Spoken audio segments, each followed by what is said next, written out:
Этому телу и практикам, развивающим его, реально можно было бы посвятить не только статью, но и целую книгу. Пронизывает как эфирное, так и физическое тело и выходит далеко за пределы последнего. В трехмерное изображение выходит в виде структурированного облака яйцеобразной формы или кокона, дает способность переживать состояние.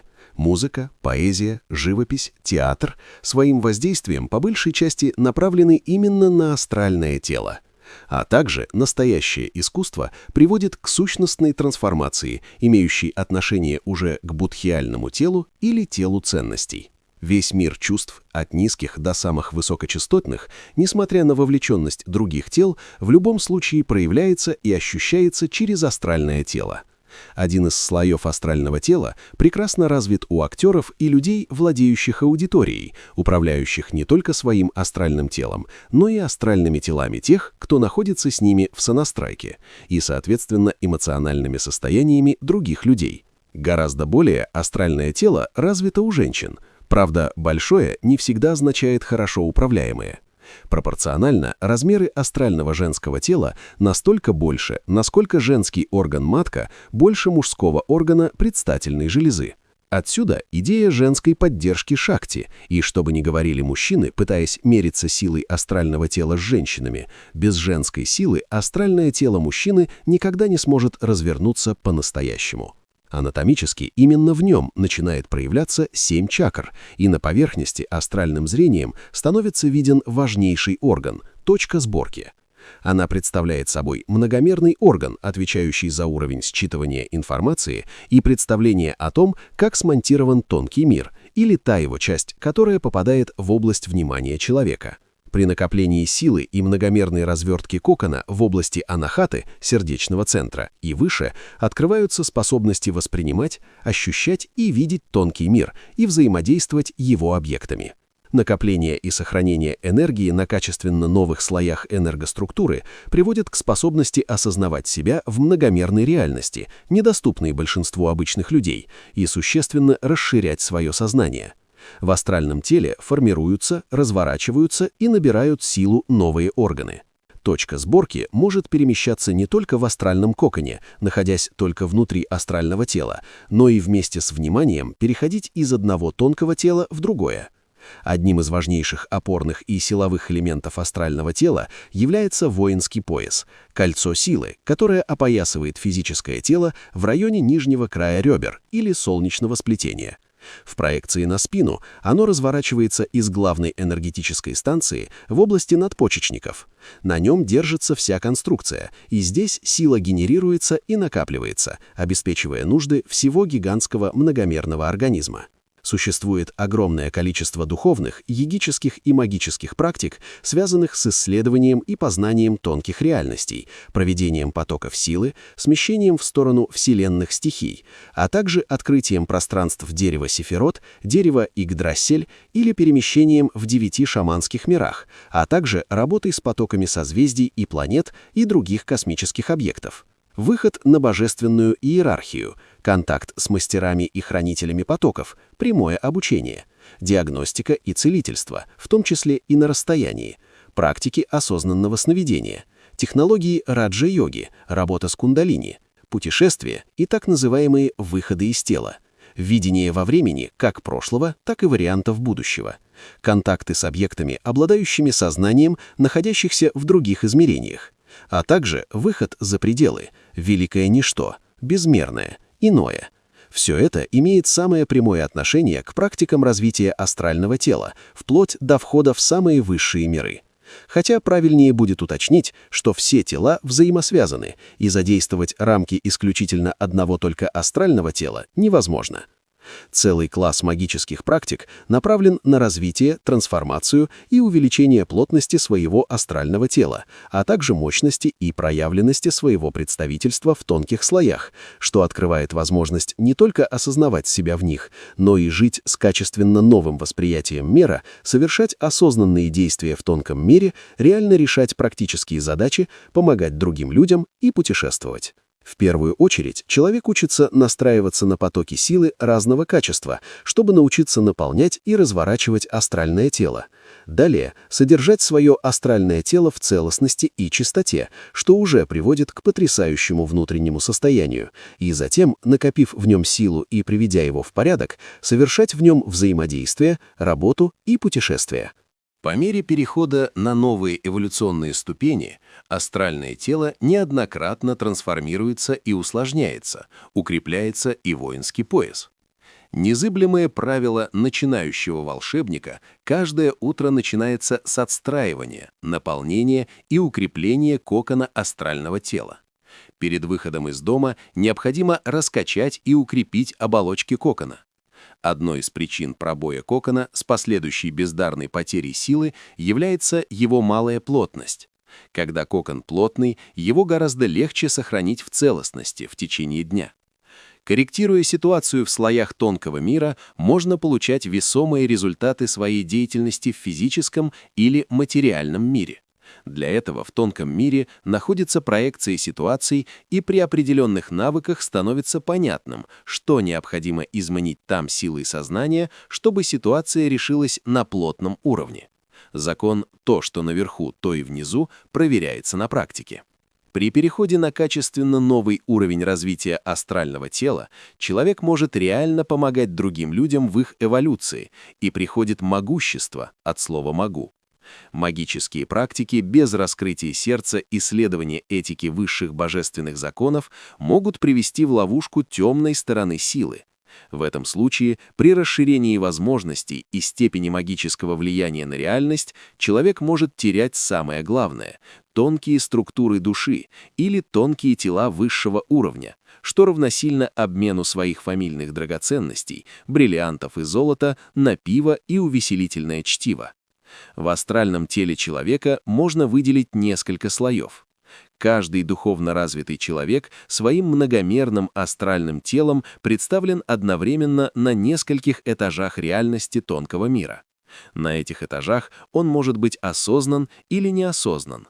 Они могут быть красивыми и хорошо проработанными, и могут быть едва проявленными и находятся в запустении и беспорядке. Чем выше духовный уровень человека, тем больше порядка, красоты и гармонии на каждом этаже, хотя их состояние зависит и от степени нагрузки, а также мощности работы, совершаемой человеком на разных этажах реальности в конкретный момент времени. Степень осознанности зависит от наличия свободной энергии, которую человек может накапливать на этих уровнях. Произведение искусства, поэзия, музыка, литература и живопись считывается творцами из различных этажей тонкого мира. По вибрациям, идущим от произведения, можно войти в сонастройку с автором в момент творения и подняться в тот слой, откуда произведение было считано. Истинный смысл искусства заключается в подъеме по частотам и передаче эволюционно значимой информации. Настоящие мастера ловят потоки божественных слоев, буквально открывая порталы в высшие сферы, для того, чтобы к ним получило доступ множество людей. Есть и профанация, когда в произведении, несмотря даже на блестящую технику исполнения или хорошую игру актеров, вообще нет незримого дыхания божественного духа, как в фильме «Книга мастеров». На этажи астрального мира можно настроиться как минимум двумя способами. Первый — увидеть свою проекцию в слое тонкого мира, поднявшись вниманием вверх, а также увидеть проекцию других людей и свое взаимодействие в этом слое с ними или с другими объектами. Тем, кто начинает осваивать этот метод, легче это сделать вдвоем. Выходя в тонкий мир, там нужно за что-то зацепиться своим вниманием. Увидев или почувствовав там партнера, можно проявиться и осознать, в том числе и свою собственную проекцию. Слоев тонкого мира много, и здесь мы можем увидеть важную особенность. Они отражаются внутри физического тела или трехмерного кокона. Причем в тонком мире это может быть гигантской территорией, а в отражении на физическом теле или на коконе совсем небольшой областью. Помните, у Булгакова в квартире номер 50 происходили странные события. Эта особенность позволяет совершить другой вариант выхода в тонкий мир, а именно нырнуть внутрь, уменьшившись в размерах, как дюймовочка, и пройти в слои, которые даосы называли внутренними дворцами, очень интересно устроенные пространства внутри чакр, хотя слово «чакра» здесь не совсем подходит, скорее в области проекции чакры на физическое тело. Таким образом, есть дворцы Анахаты, дворцы Вишудхи, дворцы Аджны. Через дворцы изнутри можно развернуть пространство и выйти туда же, куда адепт мог выйти первым способом, то есть вверх. Описание строения дворцов потребует целой статьи, но гораздо интереснее исследовать их самостоятельно. Наше тело так интересно устроено Творцом, что на нем вообще можно найти ворота прохода в любой из миров. Шаманские миры птиц. Выход в астрале в тело дракона или птицы очень похож на переход сознания из привычного человеческого тела в другое, как в фильме «Аватар», только тело астральное и полного переноса сознания не происходит. Мир птиц описан во многих шаманских эпосах, и, настроившись на него, можно оказаться в теле птицы. В некоторой мере Ричард Бах в своей «Чайке Джонатан» коснулся этого мира. Это тело не придумаешь, оно там уже существует, и у каждого человека там есть своя проекция, причем не обязательно тело чайки, проявляется именно тот вид птицы, который родственен данному человеку, может быть и тело орла или кого-то из породы орлиных, у некоторых тело лебедя или ворона. Его не нужно выбирать, оно проявляется там само. Вид птицы, относящийся к конкретному человеку, независимо друг от друга, считывают и опознают одинаково остальные шаманы. Мир драконов. Невероятно магичный мир, в котором адепт входит своим сознанием в тело дракона. Несмотря на распространенное мнение, что дракон является клановым животным только магов огня, в нем можно смещаться и выходить на мастеров любой стихии, даже стихии смерти. В мире драконов также можно настраиваться на древние цивилизации, выходить на ангелов планетарного сознания и летать в места силы. Там они выглядят гораздо интереснее, ибо мир драконов гораздо более магичен. Из мира драконов очень интересно открываются слои тонкого мира. Мощность и яркость энергетических процессов в несколько раз сильнее. В них прекрасно видны причины дисбалансов энергии, и легче удается их корректировать. Сам по себе выход в мир драконов связан с преодолением определенного барьера, но в случае его преодоления идет огромное наполнение астрального тела и расширение сознания. Находясь в теле дракона, можно взять поток силы любого качества. В раджа-йоге гигантское значение придается прочистке и развертке сушумны, срединного канала, проходящего внутри позвоночника и соединяющего все энергетические центры, именуемые в индийской терминологии чакрами, в одно целое, а также работе с силой кундалини. Пранаямы и пропускание различных потоков силы через сушумну готовят срединный канал, вычищая, расширяя и укрепляя его. Далее начинается многомерная развертка тонких тел в результате активизации кундалини, источника силы и одновременно информационной программы перехода на качественно новую эволюционную ступень, находящейся в сжатом виде в нижней части Муладхары, корневой энергетический центр, проецирующийся на физическое тело в районе копчика. Процесс работы с силой кундалини начинается с приемов ее активизации, которые на первых порах приводят к выдохам кундалини, когда по позвоночному столбу, выделяясь изнутри, начинают проходить волны внутреннего огня, сжигая пробки и затыки. Во время процесса обязательно приходят хранители и обычно корректируют процесс в сторону большей плавности, ибо он не шуточный. Здесь работает закон «лучше 40 раз по разу, чем 1 раз 40 раз». Иначе вместо развития и развертки можно все спалить. Перед работой с кундалини необходимо перекрыть нижнюю трубу, канал внизу копчика, ведущий в темные миры, являющийся причиной большинства негативных процессов. Одной мулабандхи, корневого замка, для этого маловато. можно перекрыть защитой ангела созвездия Козерога или Тельца, заклинаниями стихии Земли или другими возможными способами, которые сработают. По мере освобождения Сушумны сила кундалини начинает подниматься вверх, активизируя внутреннюю развертку многомерных структур внутри энергетических центров, находящихся на оси Сушумны. Их гораздо больше, чем чакр, около 40, и открытие каждого из них приводит к появлению уникальных свойств и способностей. Когда Сушумна освобождена, в сознание приходит удивительная ясность и глубинный покой, а тело охватывает неописуемое блаженство.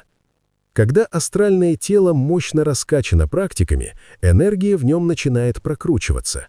У обычных людей, не развивающих себя в этом диапазоне, энергия стоит, как машины, попавшие в пробку. При подъеме по частотам энергия конвертируется, грубая переходит в тонкую. Но сложность в том, что процесс расширения сознания для своего обеспечения может забрать много эфирной энергии, и если человек резко поднимается вверх, его эфирное тело может резко просесть, и организм начинает расходовать энергию жизненно важных органов. Поэтому при частотных скачках обязательно необходимо закачиваться силой, восполняя ресурсы физического и астрального тела, иначе может быть удар по здоровью. Тем более, что при истончении эфирного и астрального тел защита ослабляется.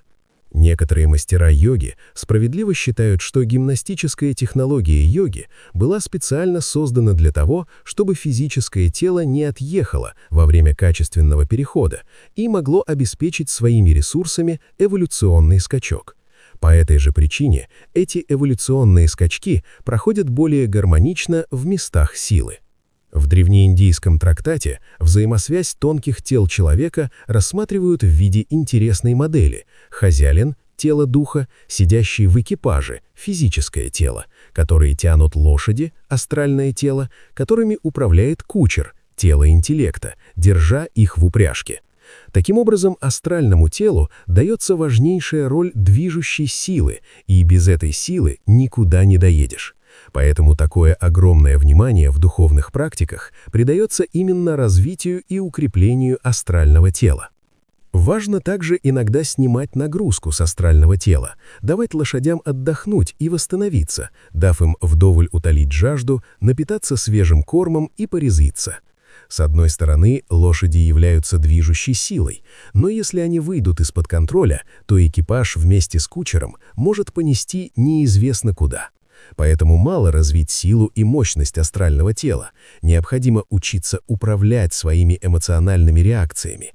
Это должно стать одной из основных ценностей при наборе силы, иначе ее человек попросту не удержит или использует во вред. Огромная работа над собой многих адептов, идущих на пути, заключается в проработке эмоциональных реакций и познании механизмов действия эго. Не поняв и не отработав мир желаний, реакций удовольствия, механизмов самоотождествления и проработки психологической боли, адепт не пройдет определенный барьер во время духовного подъема. Очень глубоко нестандартно и фундаментально эту тему в наше время развернул выдающийся мастер Джидду Кришнамурти. Сохранилось бесценное философское наследие в виде книг и видеозаписей. У каждого человека в течение жизни есть набор ситуаций, который он сам поставил в качестве задания перед собой идеановоплощения, и каждая из них требует выработки зрелой и адекватной реакции, пока экзамен не будет сдан. Астральное тело, лошадь в упряжке, связано напрямую с телом интеллекта, кучером. Если кучер начал не о том думать и нет связи с телом духа, хозяином, траектория движения неадекватна.